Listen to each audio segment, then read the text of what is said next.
In 2019, a maintenance worker was about to access a small apartment in East London. His visit wasn't anything unusual, but the moment he stepped inside of that flat, he immediately noticed this putrid smell. So he followed the smell into the kitchen, where he noticed a chest freezer wedged between the wall and a counter. When the police would finally pry it open, what they found inside horrified the entire city, and it exposed an extremely dangerous man who wasn't even supposed to be walking the streets free. Let's dive in.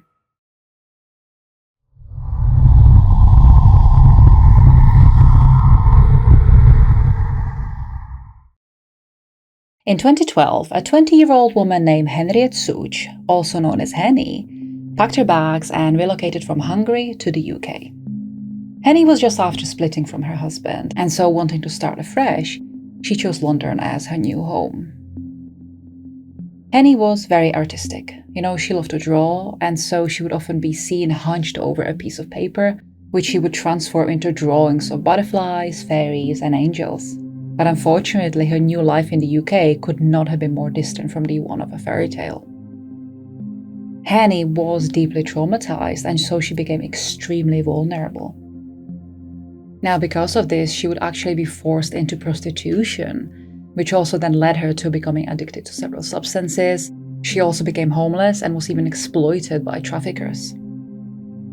Now, Heni would eventually find a safe house in Ilford, and for a brief period of time, things really started to look up for her.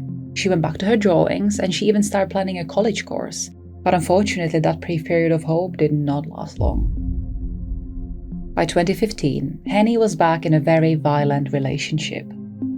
She was completely cut off of any support that she had built for herself, and even in her letters, you could clearly see how her love was slowly but surely turning into despair.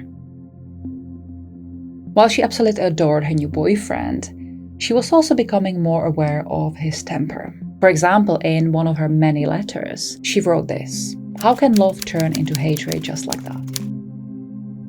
Everything you promised is no more than a shattered dream."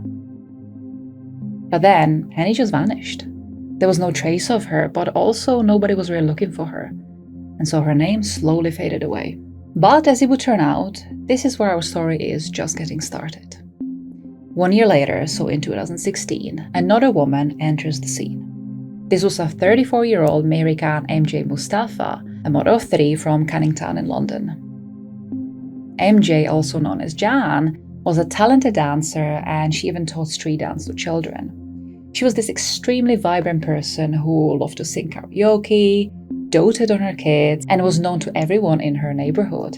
In fact, everyone who knew Jan, really described her as having this heart of gold, and that she would do anything for just about anybody out there. But unfortunately, Jan's future would also soon turn for the worst. Basically, since her childhood, Jan struggled with dyslexia, which really affected her reading abilities. She also belonged to a very vulnerable group, and so she lived in a social housing home, but because she really struggled understanding and reading letters that were sent to her by the council, the housing benefit payments were soon stopped, and so she became homeless. And after this, Jan also slipped into substance addiction. She was last seen at her mother's home in 2018, but soon after that, Jan just disappeared. Her family did report her missing, but because of her substance abuse history, the police didn't really treat her disappearance with much urgency, and so instead her family had to turn to social media and posters for help. But nothing ever provided any information as to where Jane might have been. What nobody realized at the time was the fact that these 2 women were actually very closely linked. Not only were they both extremely vulnerable and living rough, but they also disappeared around the same area.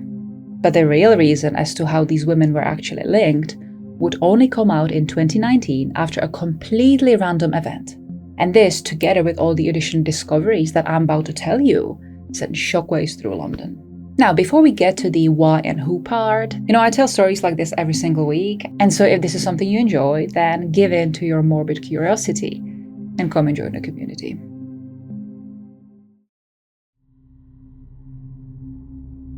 On a warm spring day in 2019, a maintenance worker was checking his list of all the flats of a particular building in London that he was inspecting that day.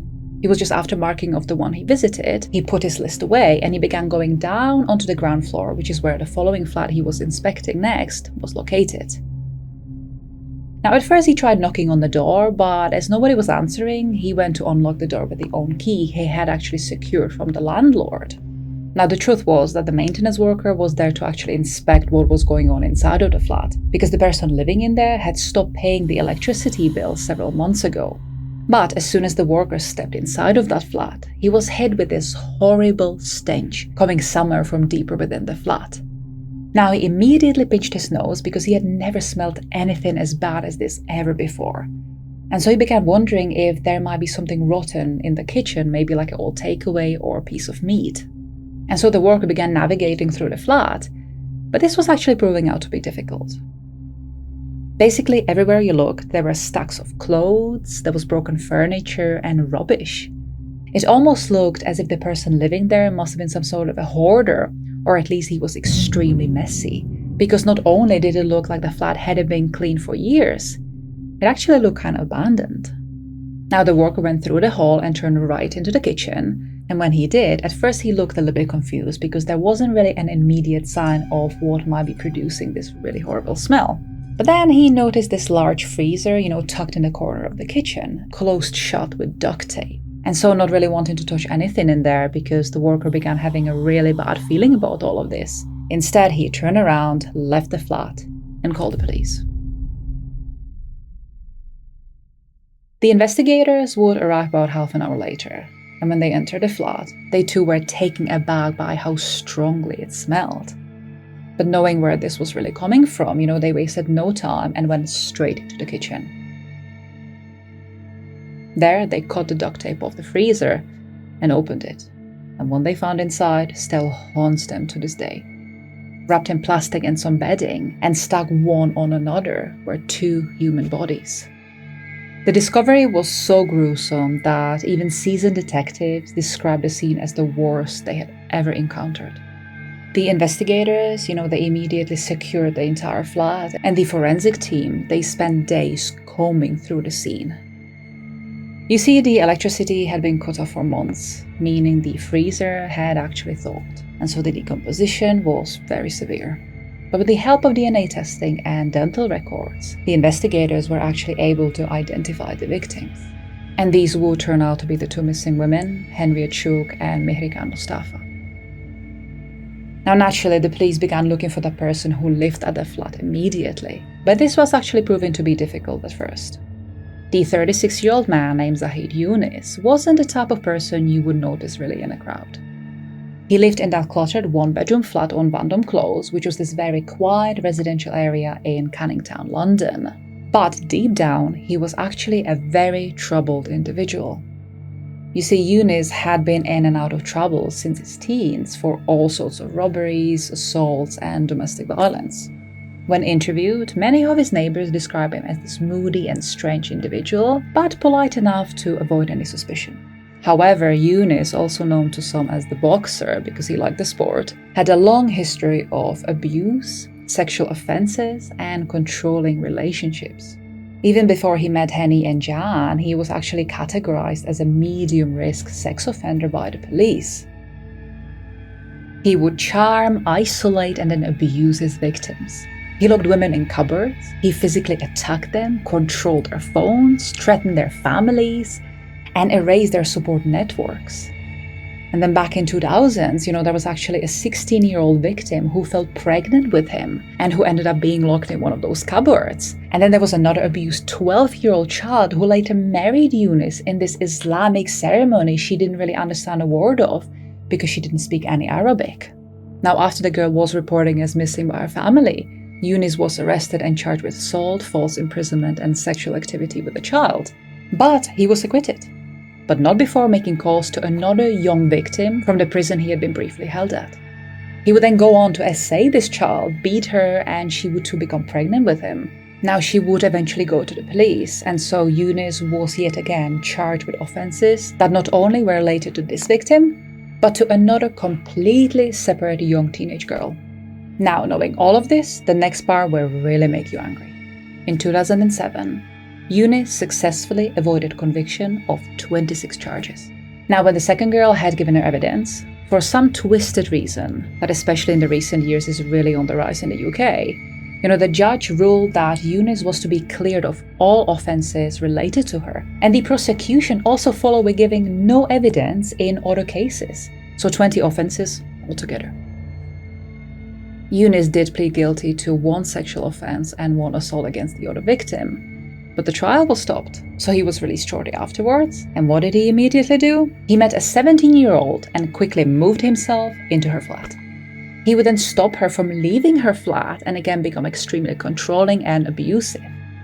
But despite of all of this history, Younis still lived in this monitored flat in East London, free in the community and interacting with very vulnerable women until the bodies were finally discovered.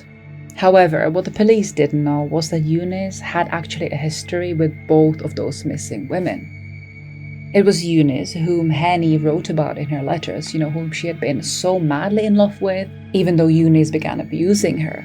And then there was Jan, who had been in on-again, off-again relationship with Younis after Heni had gone missing. Now, Jan's phone was actually traced and later discovered in his flat, but again, the police just never made that connection. And when the police came knocking on his door about the disappearances, he always just shrugged it off and just said that he didn't really see them, they just left. And since there was no body, there was no proof, until of course there was.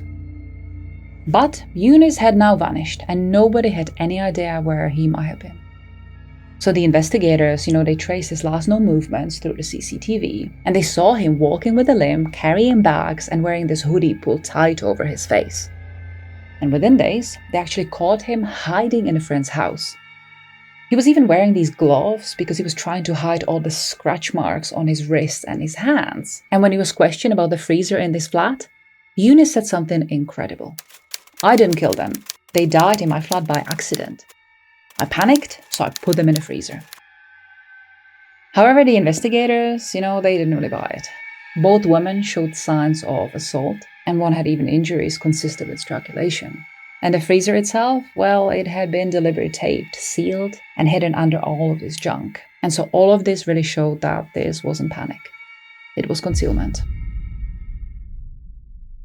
But the question everyone wanted to answer to was, how long had he been living with those two bodies inside?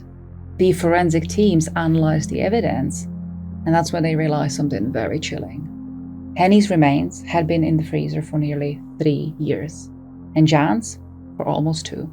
But amazingly, during that time, Younis continued to live in the flat like nothing ever happened.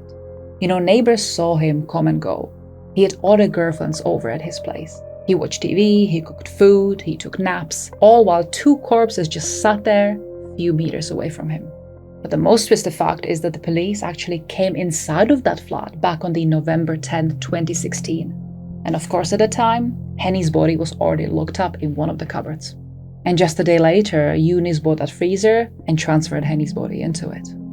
Now, the prosecution later revealed that Younis used the freezer to preserve the bodies because he didn't want to lose them. So this was a terribly twisted way of his possessive reasoning. He told his friends that he kept the freezer for storage, but no one really ever asked for what kind. In 2020, Zahid Younis was convicted of murdering both women and sentenced to life in prison with minimum term of 38 years. In court, the judge called him a controlling, violent man who preyed on vulnerable women. The families of Heni and Jan finally had answers, but I'm unsure if they ever had their peace. Today, the apartment in Bandom Close has been completely cleared out, but those who worked the case say that they still remember the smell, the silence, and the sight of that taped freezer. Because sometimes the scariest monsters, they don't live in the dark. They live quietly next door. Until next time.